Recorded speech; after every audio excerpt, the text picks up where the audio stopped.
following is a CUNY TV special presentation.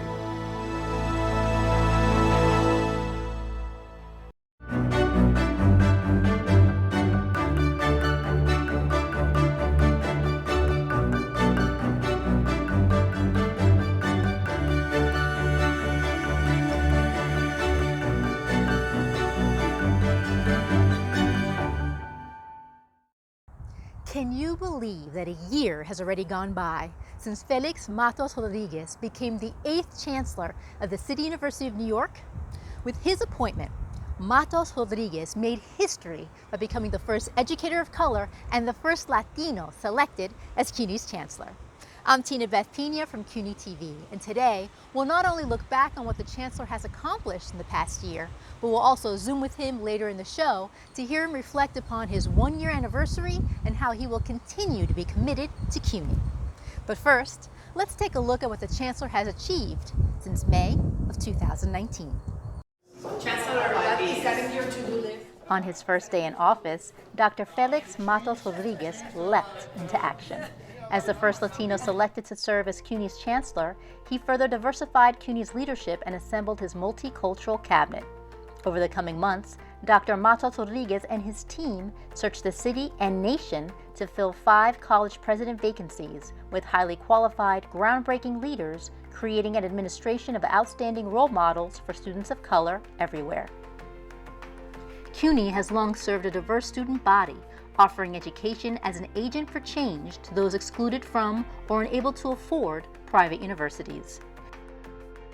Building on those values, in July of 2019, Dr. Matos Rodríguez oversaw CUNY's rollout of state financial aid and scholarships for undocumented students under the José Peralta New York State DREAM Act. And once all those scholarship dollars had real students attached to them, he hosted the welcoming program for the newest recipients of the DREAM US Scholarship at CUNY. Good students make good citizens, so it was natural that on September 21st, the Chancellor and CUNY Citizenship Now commemorated Citizenship Day 2019 by helping more than 600 permanent residents, a record number, apply for citizenship. Early in his tenure, in keeping with his ambition to expand the access of traditionally underrepresented businesses to CUNY, the Chancellor unveiled a detailed plan to bolster opportunities for firms owned by women, minorities, and service-disabled veterans by requiring CUNY colleges to obtain a minimum of 3 responses from New York State certified MWBE and SDVOB firms for all applicable procurement opportunities. Our Chancellor's investment in human talent paid off. In August of 2019, Chronicle of Higher Education found that CUNY leads the country's public universities and colleges in the diversity of its managerial ranks. 6 CUNY colleges placed in the top 25 nationally on College NET's 2019 Social Mobility Index in November, with Baruch scoring the top spot. And that's just some of the praise that CUNY has received this year. 7 CUNY colleges were ranked in the top 5th of Money's Best Colleges for Your Money list, and our university dominated both Forbes and the Wall Street Journal's Best Value College rankings. And 3 of our community colleges were selected by the Aspen Institute for their outstanding achievements, placing them among the top 15% of community colleges nationwide. CUNY's excellent nationally ranked education is a huge step forward for any hardworking student. But still, it is hard to study when you're hungry. The Chancellor understands and has made the eradication of food insecurity a pillar of his agenda. To make sure students have all the resources they need to succeed, he partnered with City Council Speaker Corey Johnson on a $1 million pilot program to address food insecurity among CUNY students at our 7 community colleges. When campuses were closed due to the coronavirus pandemic, students in need were given cash to purchase food in their neighborhoods. Under Chancellor Matos Rodríguez's leadership, CUNY expanded its stellar history of public service outside of our campuses, even reaching across the country to aid storm-torn Puerto Rico. As part of Governor Cuomo's New York Stands with Puerto Rico Recovery and Rebuilding Initiative, the Chancellor deployed more than 220 students to work with residents on the island's ongoing recovery. CUNY Service Corps students logged more than 22,000 hours of work, an effort that even included the Chancellor himself traveling to Puerto Rico to help in the relief work.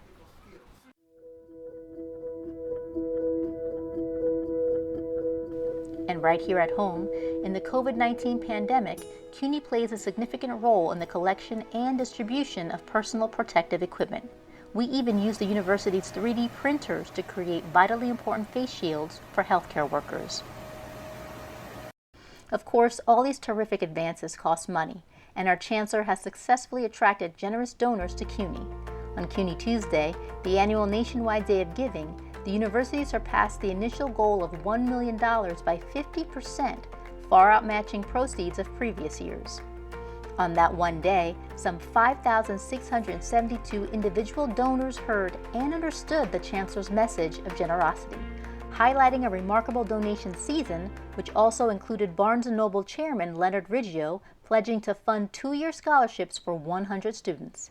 And over at the College of Staten Island, graduates Lucille and Jay Chazanoff pledged that institution's largest ever donation, a gift of $7.5 million.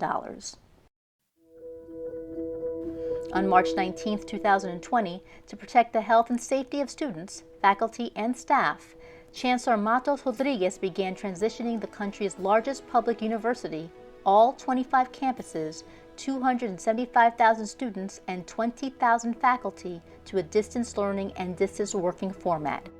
But distance learning requires an investment in technology. The Chancellor enlisted the support of Governor Cuomo and engineered the fast-track purchase of 30,000 new laptops and tablets for students who lack the means to fully participate. To provide urgent aid to CUNY students facing financial hardships amid the COVID-19 crisis, CUNY announced the Chancellor's Emergency Relief Fund. The $3.25 million fund, underwritten primarily by the Carol and Milton Petrie Foundation and the James and Judith K. Diamond Foundation, as well as $500,000 from Robin Hood, will distribute grants of $500 to thousands of CUNY students who are coping with the severe economic fallout of the extraordinary public health emergency, regardless of their immigration and citizenship status. Our Chancellor understands that every New Yorker counts, and every New Yorker needs to be counted. And so, he has thrown his weight behind a CUNY-wide campaign to support New York City's Census 2020 effort, training 270 CUNY students across the city to staff the Census Corps. Way back in February 2019, following his appointment as the 8th Chancellor of the City University of New York, Dr. Félix Matos Rodríguez said, "CUNY is an extraordinary university at every level. Our success is propelled by a unique kinship of students, faculty, staff, alumni, and leadership who together carry on CUNY's legacy as a paradigm of a people's university." In his first year, Dr. Matos Rodríguez took that idea of kinship and extended it from the school to the city itself, proving just how much the City University of New York, a true people's university, can do in today's ever-changing and complicated world. He clearly has had an absolutely amazing year, and I had the chance to talk to him about it virtually a few days ago. Let's take a look. This is awesome. You're celebrating your 1-year anniversary as Chancellor. How awesome is that? Congratulations. And how are you feeling 1 year in? Well, thank you, and hope that you're safe along with your family. And I think nobody could have guessed that a year ago we would have been in the situation where we are here in New York City and in the state and in the country. I consider myself to be blessed. I'm safe. I'm healthy,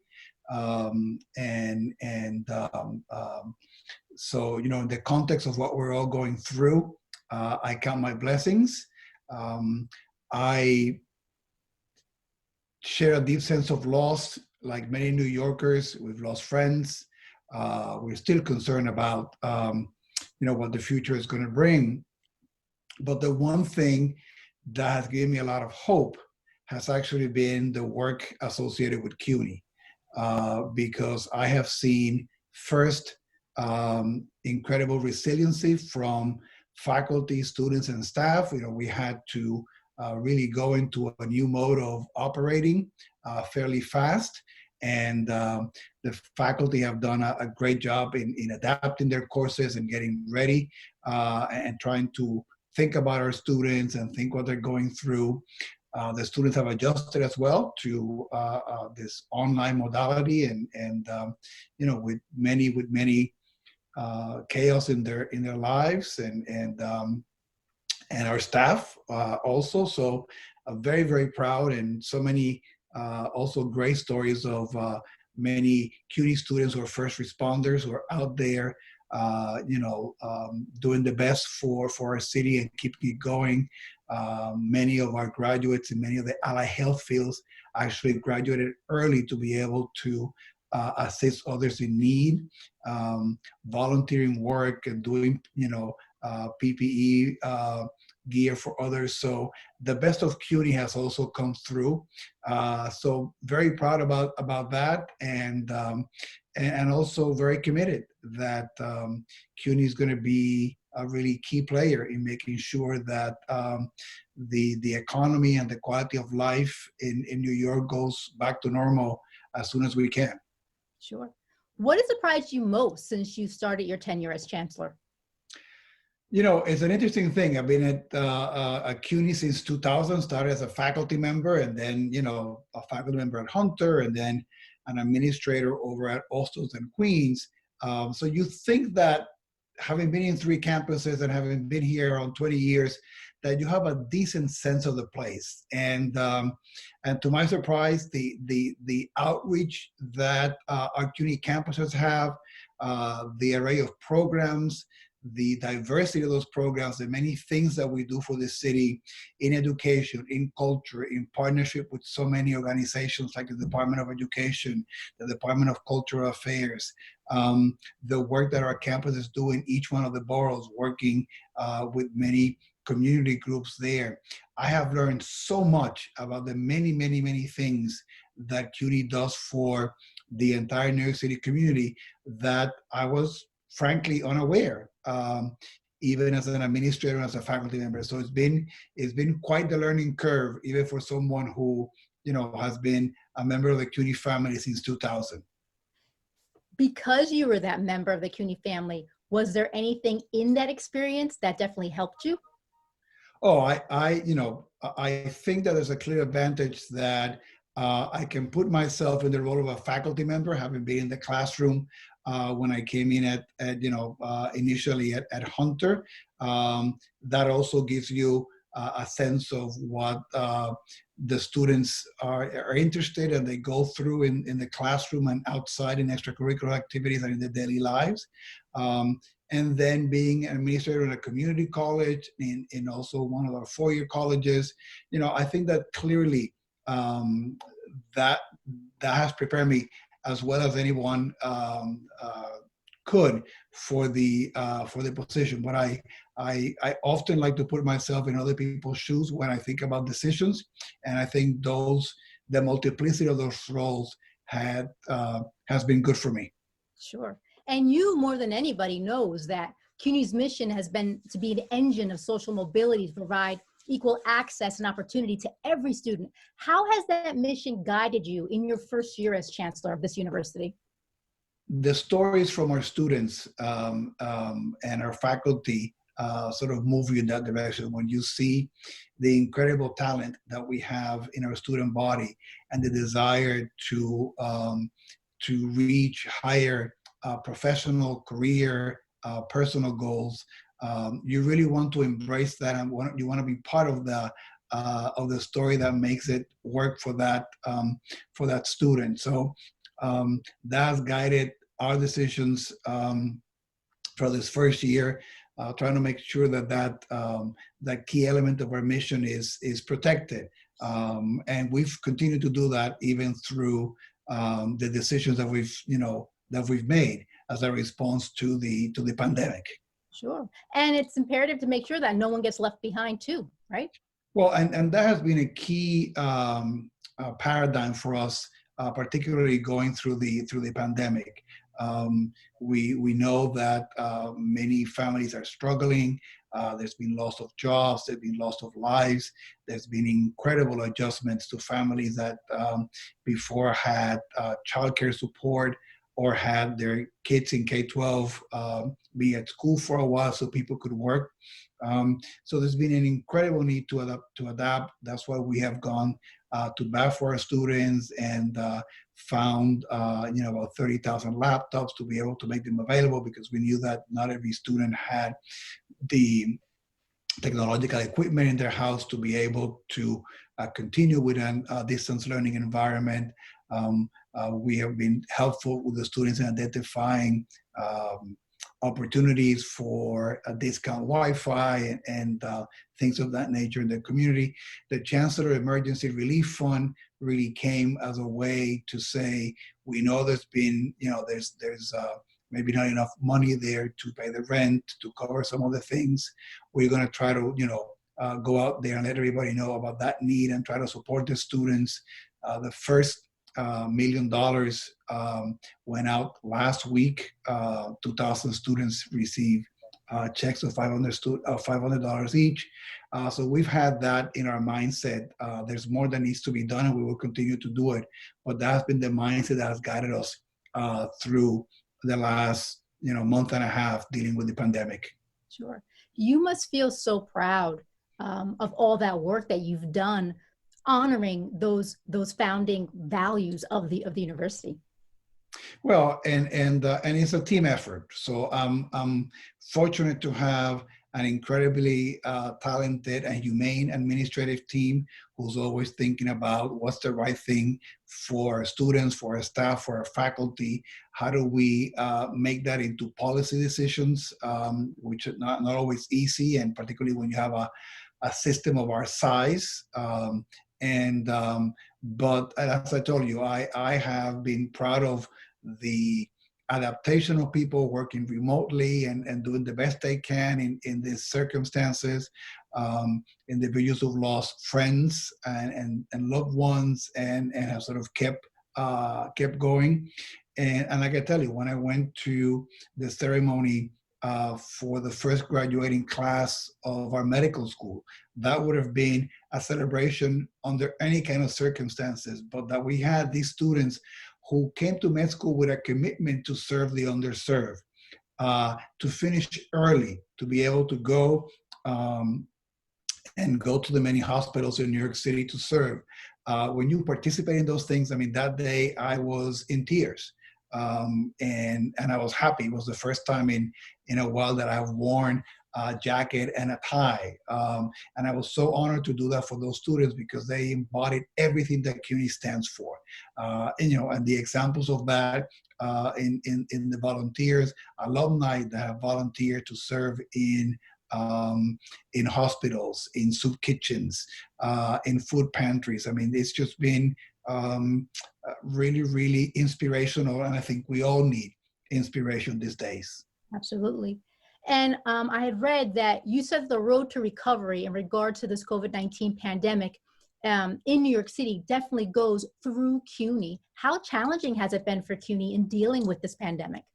Well, I mean, we all know that individuals are going through very difficult times, and that has made it less than a formidable environment in terms to learn and to teach.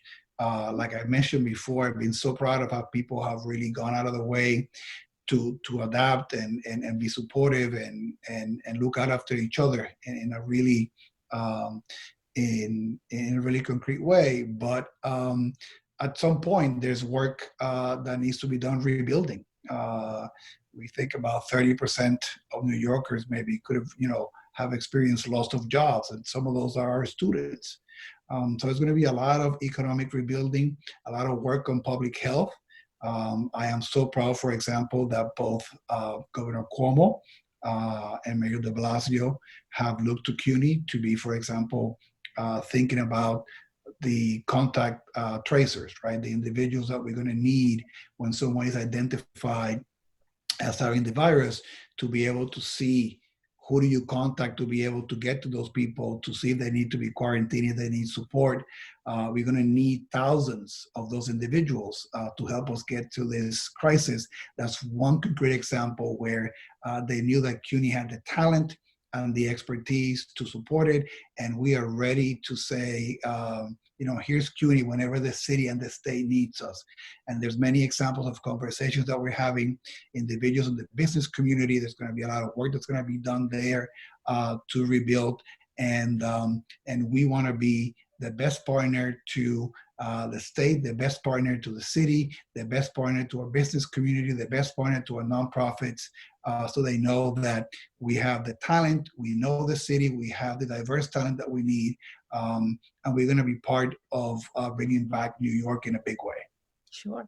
And they say that adversity doesn't build character, it reveals it. And clearly this current crisis is revealing CUNY's character.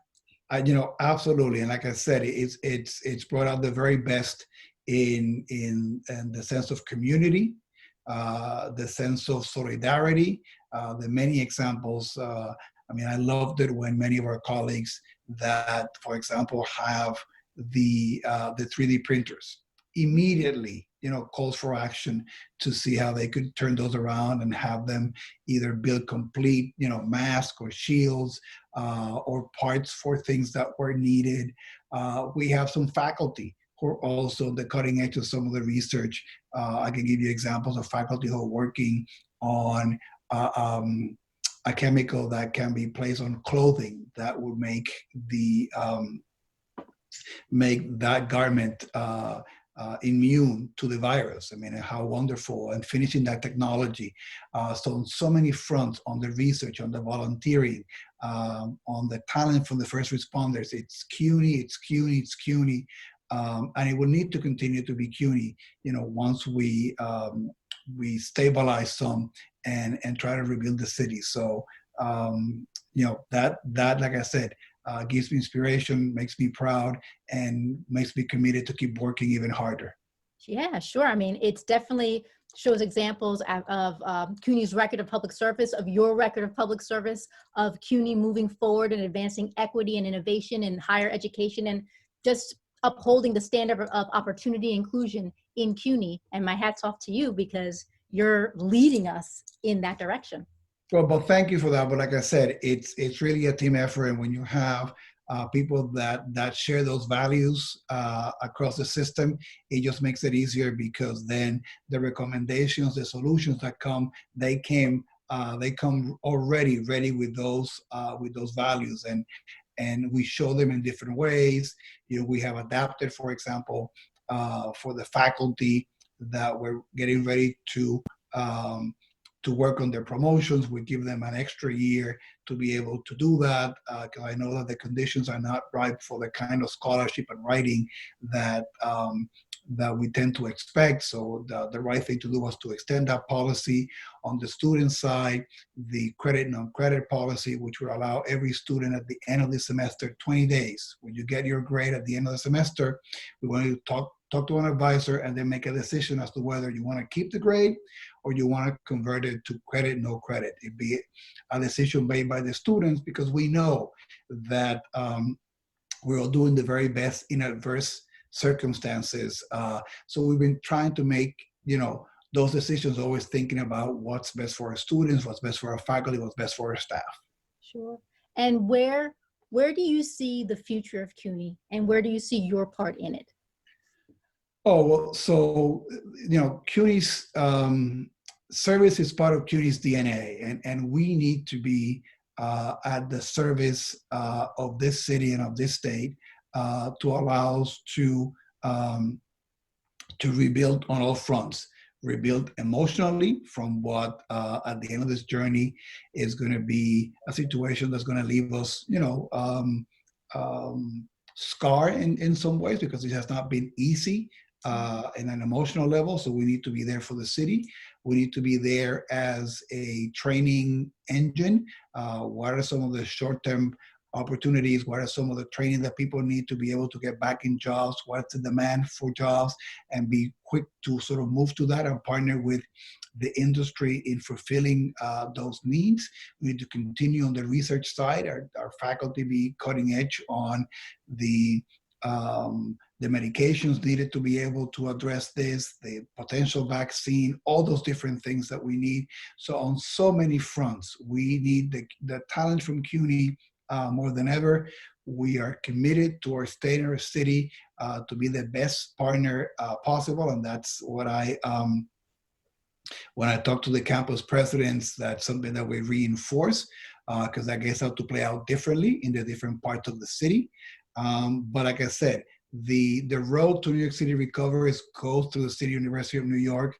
We're going to be the #1 partner to the business community, to the city, to the state, and I'm committed to be working very, very hard to make that happen every day. Well, congratulations. My hat's off to you and to many, many more successful years to come. Thank you to you, and please, I hope that you continue to stay safe and do all your great work remotely and virtually. And again, my thanks and my appreciation to the CUNY community. If I was incredibly proud a year ago to have accepted this opportunity a year after, I'm even more thankful, more humbled, and more committed and dedicated than ever to make this the best university in the world and help us to rebuild our city and our state again. So thank you. We are thankful to you, Chancellor, for continuing CUNY's commitment to equity, inclusion, and excellence this past year and for many more years to come. I'm Tinabeth Piña, and thanks for watching.